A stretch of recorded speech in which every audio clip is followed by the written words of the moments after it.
Hello all, welcome to the Predictive Analytics Regression and Classification course. Today we are going to, this is lecture 3 and part B. Today we are going to discuss some aspects of the Gauss-Markov theorem. Now, in the regression model, we will start with the standard regression model where the vector of inputs is a design matrix of X of order n and p, where n is the number of samples,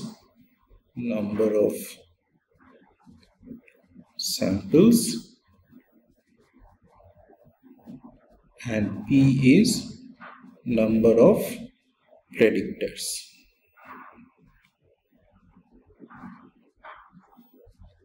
So, and y is the response vector.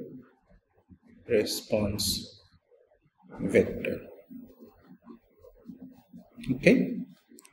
So this is our model, y equal to x beta plus epsilon. So, and our response vector y is a vector of size n, here it is, and is a standard model. Now onwards we will consider X matrix is our design matrix and number of sample is greater than p, because if the number of sample is greater than p, then X transpose X will be a P cross P matrix, and since it will be full rank matrix, X transpose X will be full rank matrix, and we will have a unique solution. So we will consider X design matrix, typically considered as a deterministic, and n is greater than p. Now epsilon, also known as error or residual, for all samples are considered as a random variables, and on these random variables we assume three assumptions. First, expectation of epsilon I is equals to 0. Second, variance of epsilon I is sigma square for all I. For all samples, the variance of residual is sigma square, and this assumption typically known as homoscedasticity. And the third assumptions that we are making are known as covariance of epsilon I, epsilon j equal to 0. This is coming from the independence assumption, that is ith sample and the jth sample, they are independent of each other, and that assumption gives us the assumption that covariance of epsilon I and epsilon j 0. Now that means this we can write it in a matrix notation where expectation of epsilon is 0, a vector of 0, n vector of size n, where all elements are 0, and then we can join the second assumption and the third assumption a little bit.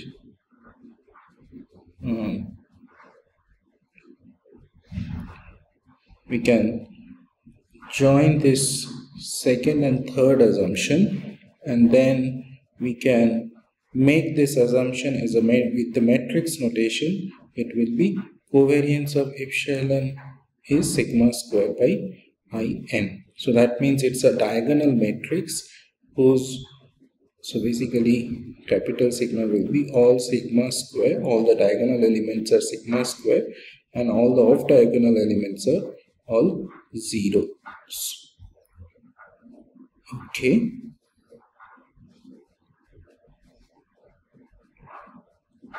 Now, what does it mean? What is the implication of this assumption? What is the implication of this assumption? The implication means it induces a distribution on the response vector y. Because expectation of y is equal to, we can say, if we take expectation of y, x typically we are considering a deterministic, beta in a classical setup we consider as a unknown constant. So that means x beta plus expectation of epsilon. Now expectation of epsilon is 0. That is our under assumption. This is the assumption under this assumption. So that means expectation of y is equal to x beta. And the covariance of y is equal to sigma square by in. So this is our covariance matrix of order n cross n, typically diagonal matrix with all off diagonal are 0. Now, one important thing I would like to make, that we have not made any distributional assumption on epsilon yet. We have only assumed that the residual or errors are random variable. That means they have a distribution, they do have a distribution, but they do not and they have a mean vector, they have a covariance vector, but we are not making any assumption about whether epsilon follow a multivariate normal or any other distribution. We will introduce this assumption later. We will introduce assumption later as we require. Okay. Now, what is the implication? We will continue on this. What is the implication of considering this assumption? What is the expected value of Cy if C is a constant? Now, if we already have found expected y is equal to x beta, then expected value of Cy will be expected value of C into x beta. Now, this is an interesting thing because now consider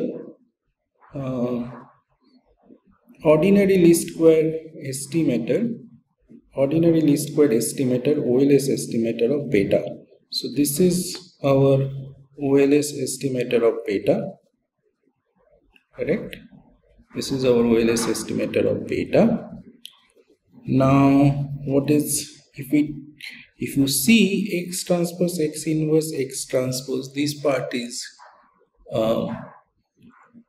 deterministic part, but y is the non-deterministic part. It's a response, and then that means we take expected value of beta hat, and then in beta hat we replace the x transpose x, the formula, the analytic form, x transpose x inverse x transpose y, and then that gives us x transpose x inverse x transpose is a constant, so it will come out of the expectation. So what we have is here is expectation of y, and then expectation y is x beta. Now interestingly, this is x transpose x inverse x transpose x, which will be identity matrix. So we left with beta. So what does it mean? That OLS estimator beta hat is an unbiased estimator of beta. So this is a OLS estimator is an unbiased estimator of beta. This is a very important finding. Now, suppose we are interested in some linear combination of the regression coefficients, some C transpose beta. What is the interpretation of this? We will come to that. We will do an example and then it will become much more clear to you. So, the result says then unbiased estimator for C transpose beta is simply C transpose beta hat, because effectively expected value of C transpose beta hat is, if you just take C transpose out of the expectation, then it will be like C transpose of beta hat, which is beta, so C transpose beta hat. So this is right away C transpose beta hat is an unbiased estimator. Now suppose C is equal to x naught, a test point. Then we are interested in finding f of x transpose beta, x naught transpose beta, that is my target. So all I have to do that x naught transpose beta hat is my unbiased estimator, is an unbiased estimator for the test point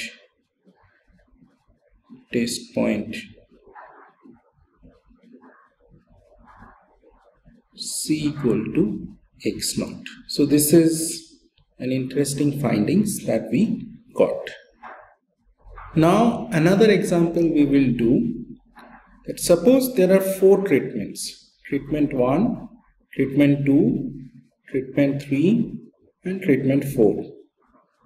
These are the 4 treatment, and we consider the model y equal to beta naught plus beta 1 times treatment 1, beta 2 times treatment 2, beta 3 times treatment 3 and an epsilon. Okay.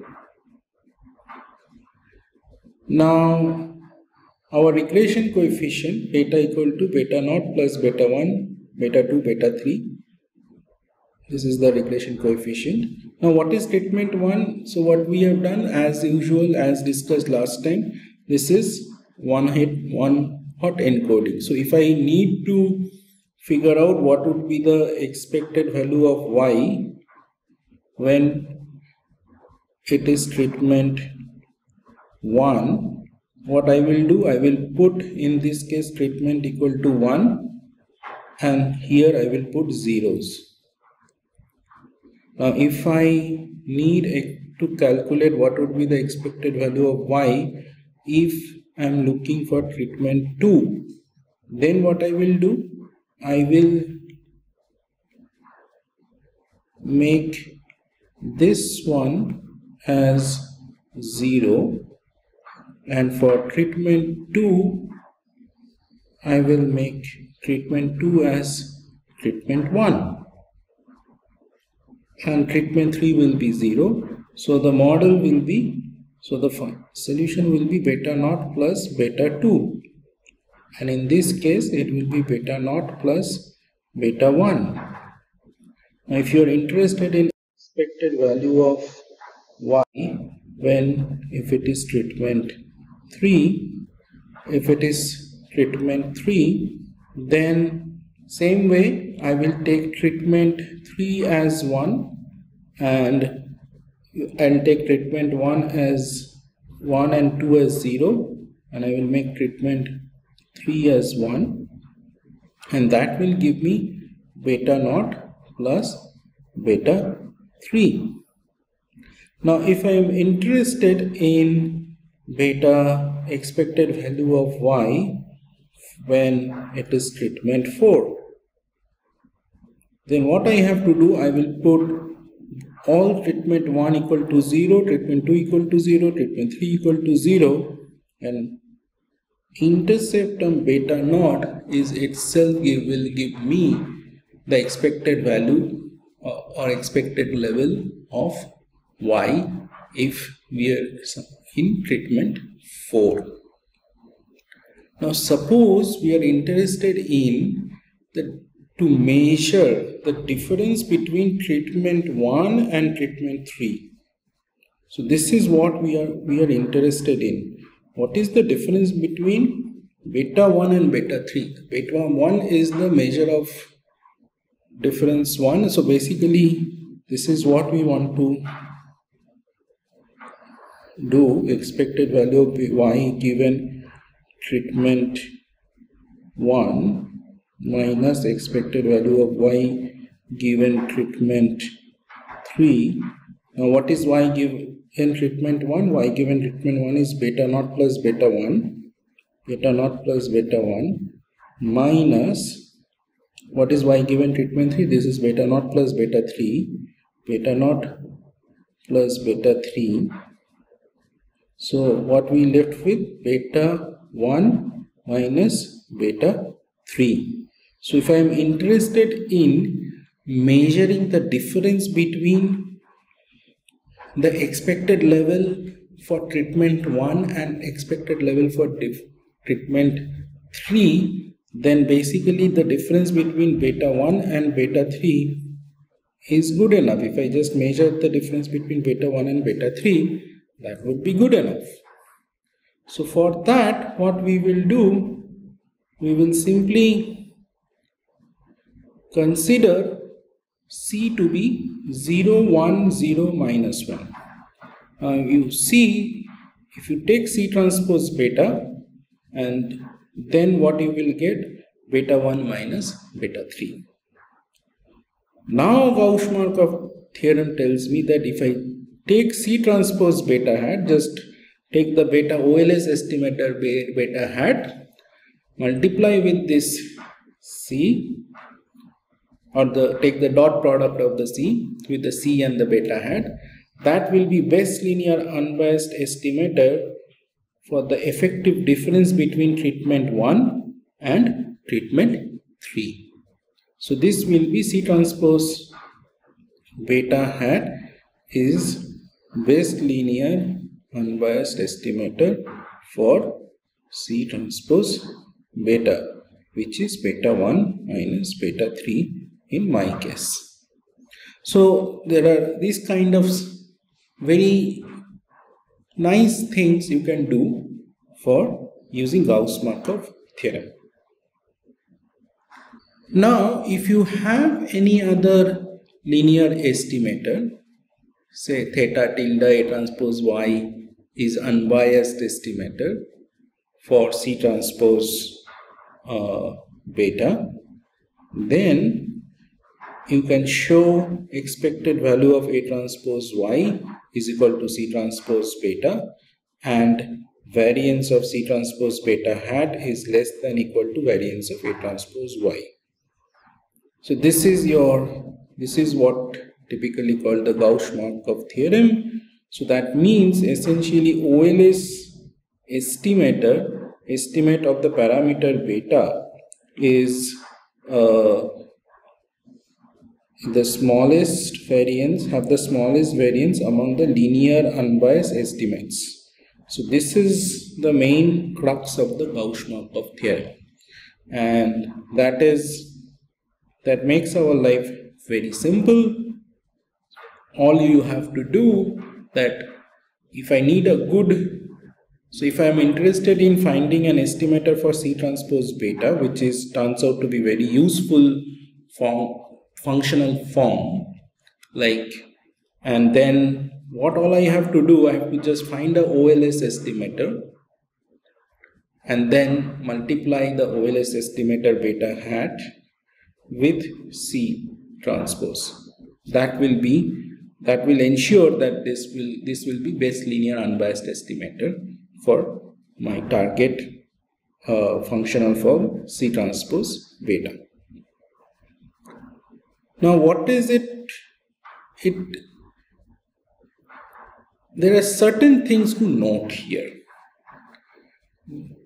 If you consider mean square error for an estimator theta tilde, suppose theta is your target parameter and theta tilde is your estimator that you are using to estimate. Now mean square error is simply expected value of theta tilde minus theta whole square.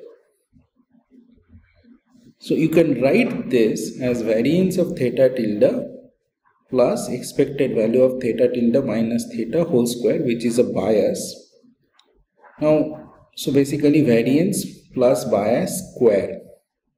Now Gauss-Markov theorem implies that least square estimator has smallest mean square error among the all linear estimator with no bias. Now bias here is 0. So among all the unbiased estimator, the least square estimator and its C transpose beta hat has the least mean square error. However, there may well exist a biased estimator with smaller MSE. For example, Ridge estimator or James-Stein shrinkage estimator of beta trade a little bias for reduction of variance, and its MSE are lower than the best linear unbiased estimator. So you can find the estimator. Though Gauss-Markov theorem is very good, strong theorem, it shows that among the class of all linear unbiased estimator, it has the minimum mean square error, it has the minimum variance, but estimator like Ridge estimator, James-Stein estimator, you can trade a little bit bias, you can induce a little bit bias, but you will, if you can reduce variance rate significantly, then overall mean square error can go significantly reduce.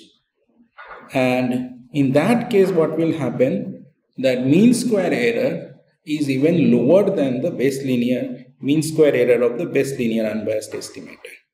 So sometimes you can come up with a slightly biased estimator which will have a better mean square, in a lower mean square error than the Gauss-Markov estimator. However, among the class of all unbiased estimator, Gauss-Markov estimator is the best.